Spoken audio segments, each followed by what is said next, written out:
Pernah gak kalian membayangkan bahwa burger yang kalian makan itu mengandung daging yang tidak terduga?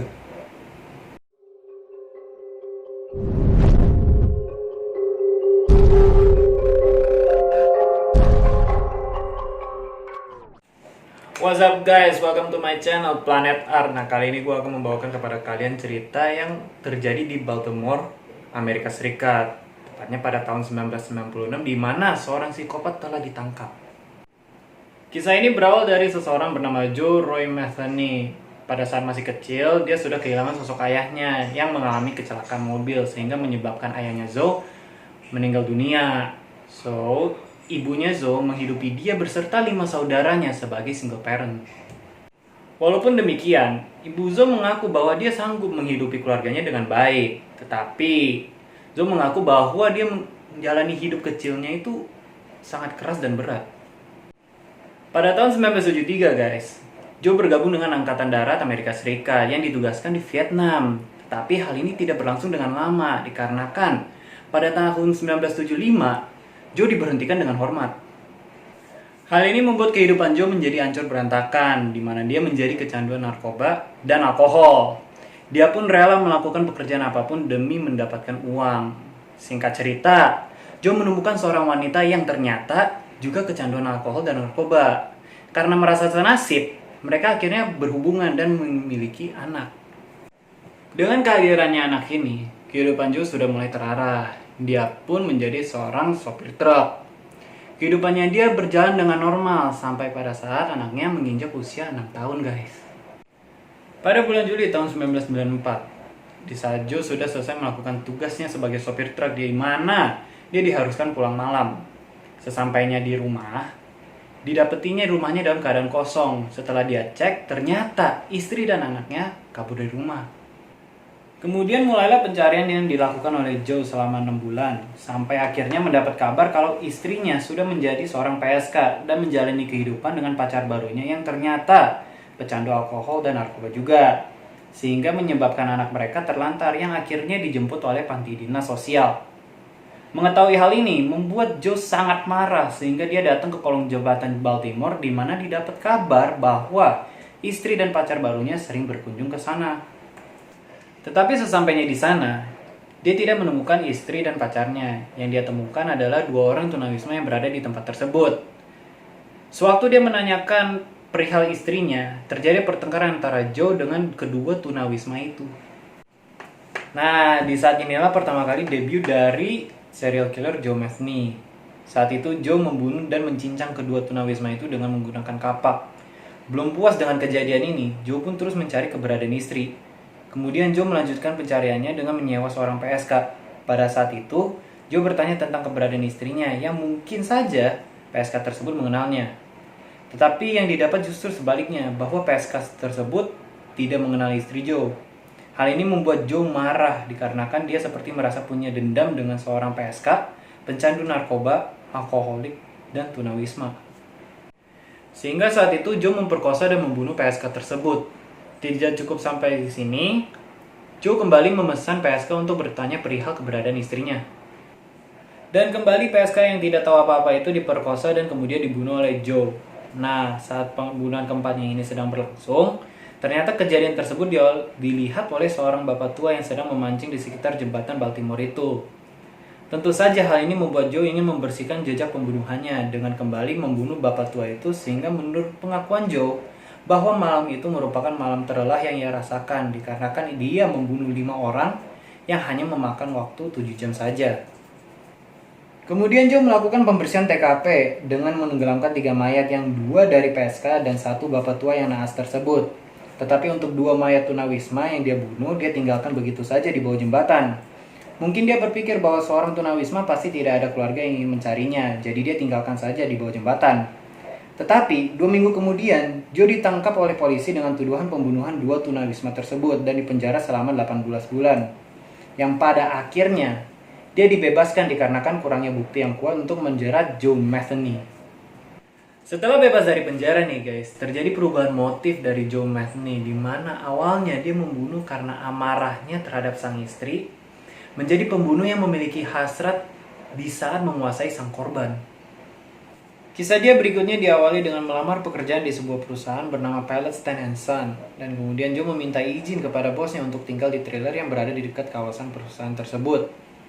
Lokasi trailer tersebut berada di ujung jalan, sehingga membuat segala perbuatan Joe susah untuk didengar or dilihat oleh orang lain.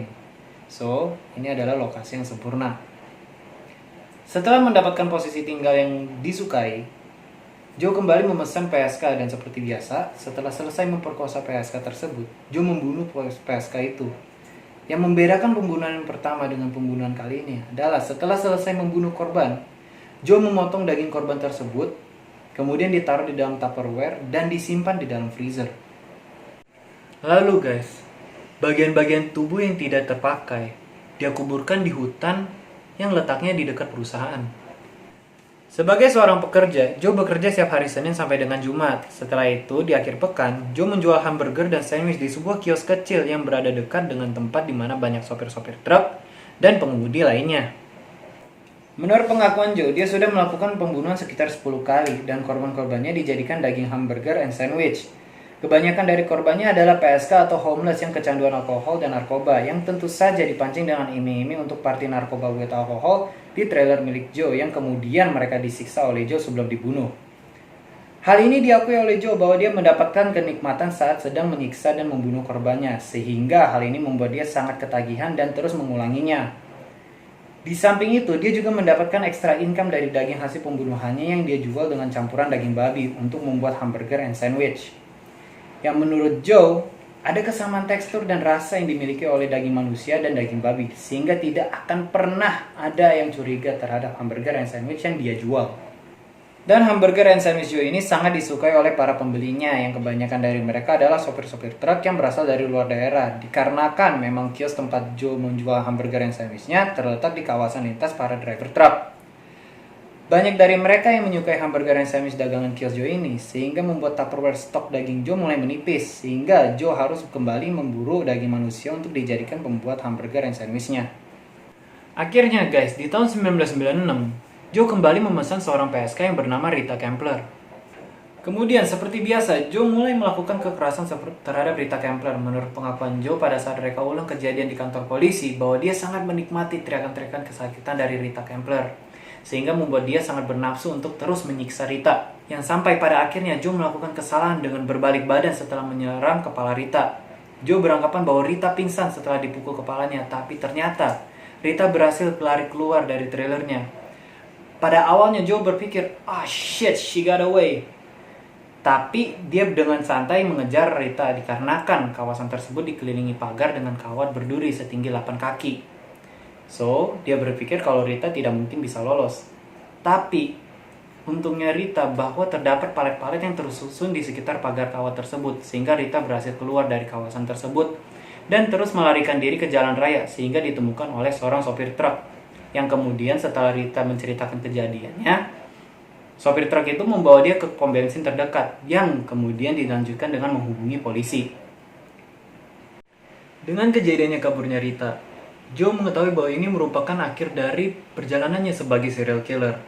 Dia bahkan tidak berusaha untuk kabur, melainkan dia menunggu polisinya datang.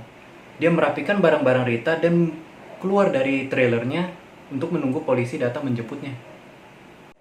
Akhirnya polisi datang. Saat polisi menginterogasi Joe, dia mengakui semua perbuatannya yang diawali dari pembunuhan pertamanya sampai berakhir dengan kaburnya Rita. Diceritakan secara detail dan lengkap, dan juga di mana dia menaruh sisa-sisa potongan tubuh yang dikubur di hutan, sehingga sangat merepotkan polisi dalam melakukan pencarian tersebut. Aku adalah orang yang sangat sakit, begitu kata Joe saat diinterogasi. Satu-satunya hal yang membuatku merasa buruk adalah aku belum sempat membunuh 2 orang yang sangat aku cari. Orang itu adalah istriku dan selingkuhannya, ujarnya saat diinterogasi polisi. Dan gilanya guys, dia sudah tahu dia bersalah. Dia udah tahu dia bakal ditangkap. Dia udah tahu dia bakal dihukum. Tapi dia masih kasih nasihat kepada kita guys, bahwa kalau misalnya kalian menemukan sebuah kios yang menjual daging, burger, atau sandwich yang belum pernah kalian ketemu sebelumnya, ingat cerita ini sebelum menggigitnya. Wah, gila sih men. Lu bayangin kalau misalnya lu beli hamburger itu, lu makan, terus lu melihat cerita ini atau mendengar cerita ini, wah gila, gue sih nggak bisa bayangin men. Joe Metheny divonis bersalah dan dijatuhi hukuman mati, sebelum akhirnya diubah menjadi hukuman seumur hidup. Joe Metheny akhirnya meninggal pada Agustus 2017 di dalam tahanannya.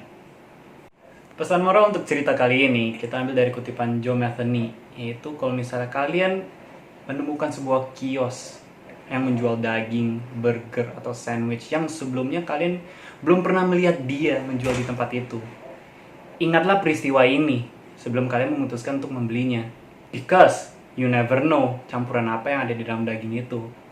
So, mendingan beli di tempat yang pasti aja, guys.